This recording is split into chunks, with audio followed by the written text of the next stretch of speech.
Peace, guys. How's it going? Welcome back to another video. Just gonna drink some coffee real quick.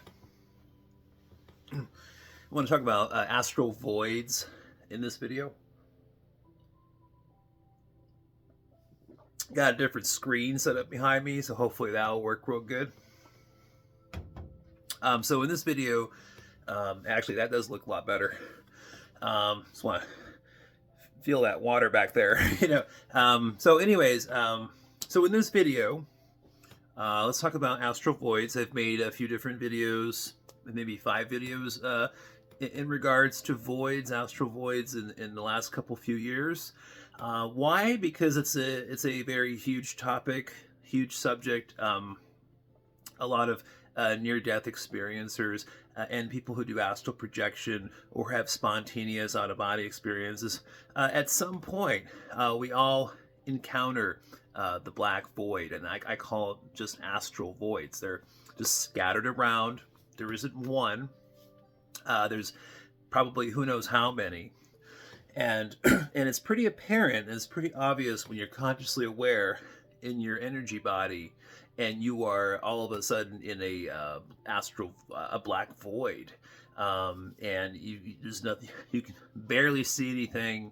There's nothing going on around you. There's no other, beings, which isn't always true because for the most part, I am by myself in these astral voids when I do encounter them.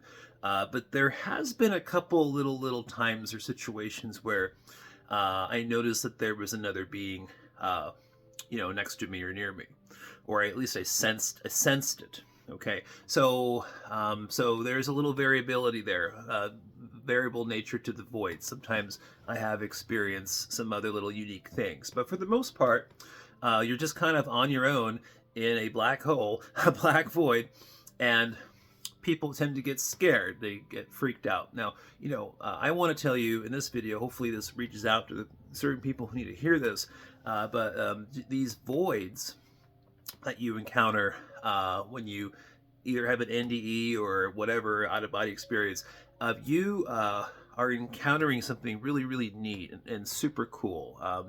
It gives you an amazing opportunity to explore consciousness and explore the multiverse and everything around us in these different planes.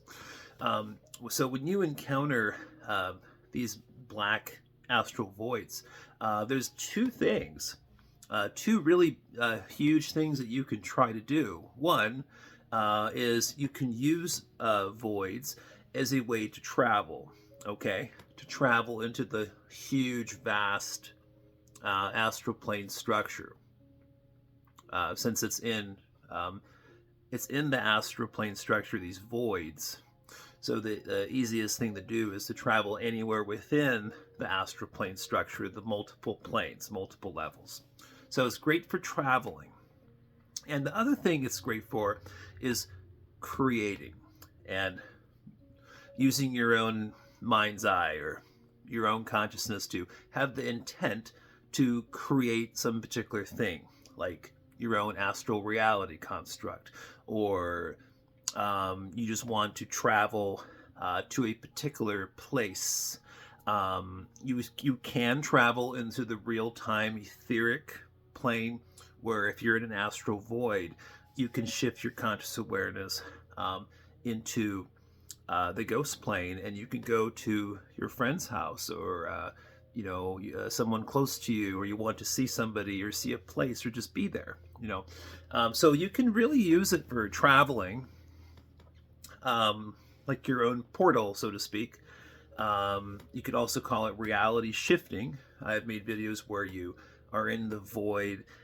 You just kind of calm down, you relax, you have your intention of where you want your reality shift to, and then you just start spinning. You put your arms straight out, and you start rotating in circles multiple times. Just start spinning.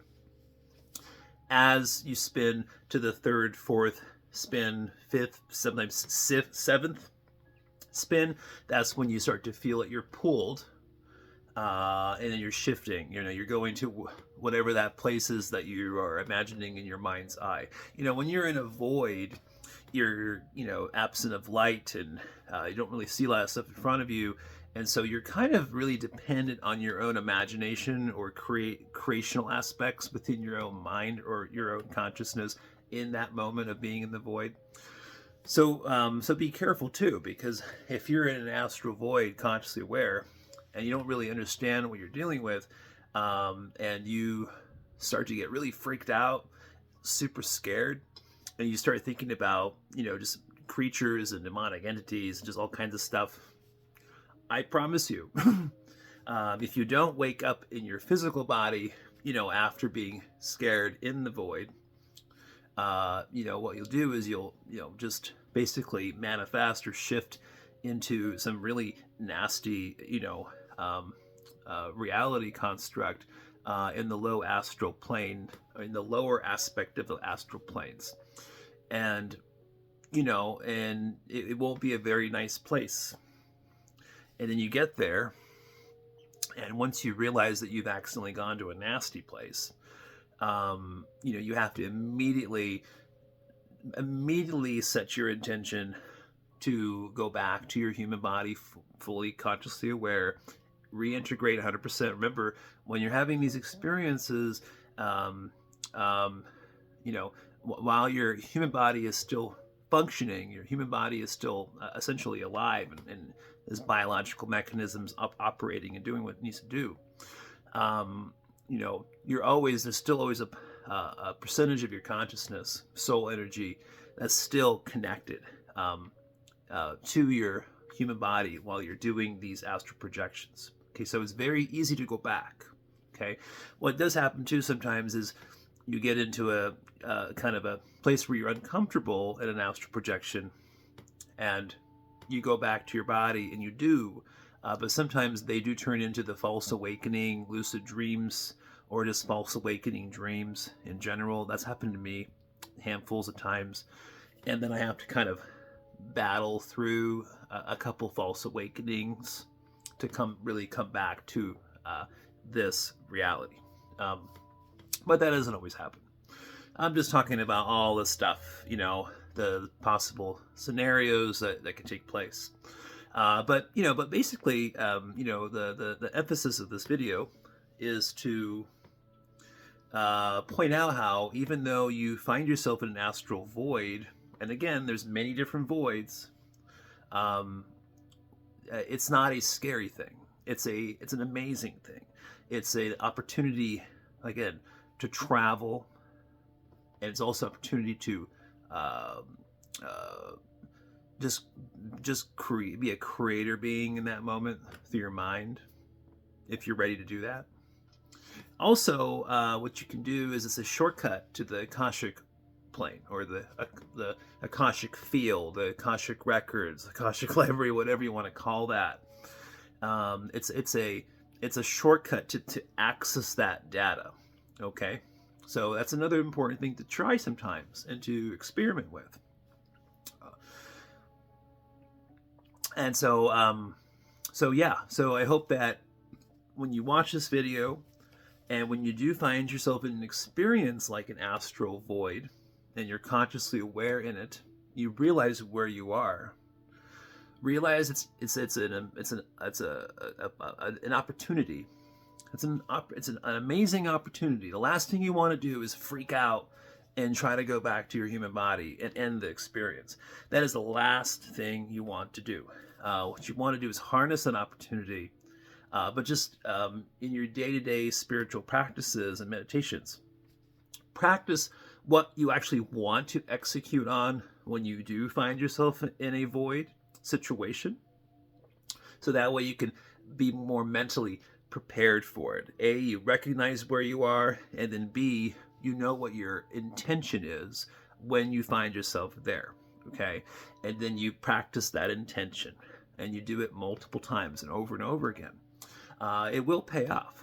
It definitely will pay off tremendously. So also the conscious awareness levels, like when you start your out-of-body experience in a astral void, and then you go from there and do further astral projections and things from that void, you'll also find that the memory download the memory recall of all the stuff you did from being in the void to where you shifted to and come back, that a lot of that memory is very intact. And again, how would you even grow spiritually or evolve your consciousness if you're not remembering a lot of the stuff that's happening to you,